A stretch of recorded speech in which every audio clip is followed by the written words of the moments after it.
An inside look at the writing, production of The Simpsons. This book cover image released by Day Street Books shows Springfield Confidential, Jokes, Secrets, and Outright Lies from a Lifetime Writing for The Simpsons, by Mike Reiss with Matthew Klickstein.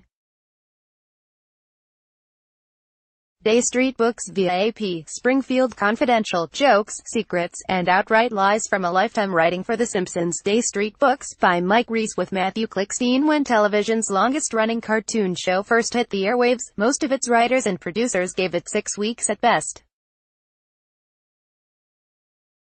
The one optimist in the crew figured it might last 13 weeks.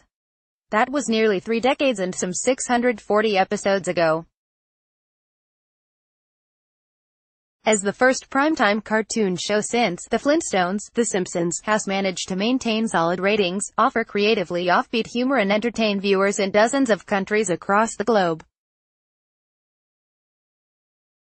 Writer Mike Reiss was among those with little hope for the show's prospects when he signed on in the late 1980s for want of better options to advance his comedy career.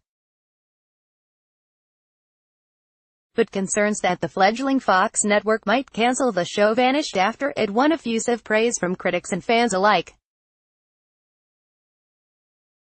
Reiss, a 4-time Emmy winner who has been with The Simpsons for most of his career, gives readers a laugh-out-loud account of how the show came to be, the way episodes are developed, the voices behind the characters, and a raft of Simpson trivia that may surprise the show's most loyal fans.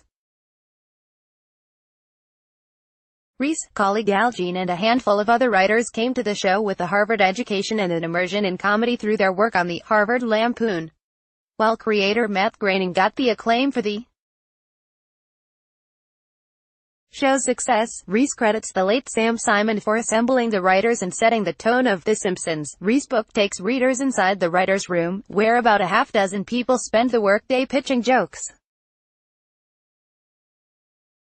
It's part of a prolonged process that begins with a 45-page script and goes through the recordings by cast members, animation, editing and musical scoring. Each episode requires 9 months and 8 full rewrites to complete. The author is often asked how a network as conservative as Fox came to embrace a show that can seem liberal to the point of anarchy. He explains that Fox, as a daring newcomer when the show debuted, gave the writers immense freedom. It also didn't hurt that The Simpsons raked in big profits and that network founder Rupert Murdoch was a big fan. The book is a treasure trove of anecdotes and interesting details about the show, which has even become a subject of study at many colleges. Half the production budget, or about $2 million per show, goes to cast members. A full orchestra participates in each week's production, even though it would be cheaper to simulate sound with a synthesizer. The most popular foreign market for The Simpsons is Latin America, where it is dubbed into Spanish by a Mexican cast. Over the years, the 725 guest stars have ranged from Stephen Hawking and 3 of the Beatles to Larry King, Joe Frazier and Elizabeth Taylor. The few who have turned down an invitation include Bruce Springsteen, Tom Cruise and every U.S. president from Gerald Ford to Barack Obama. Reiss wades into the recent blow-up over Apu, the Hindu convenience store clerk whose sing-song accent made the show a target amid allegations of racial stereotyping. The author suggests that maybe after 3 decades, time has run out for Apu. Most of the show's famous catchphrases are uttered by Bart: "Cowabunga," "Eat my shorts," "Ay caramba," and "Don't have a cow," but the most popular is Homer's "Dough," which came about by chance. It was written in scripts as "Annoyed Grunt," but cast member Dan Castellaneta read it as "Dough." The rest is history. This entertaining book is certain to resonate with devoted Simpsons viewers and even those who only watch the show sporadically.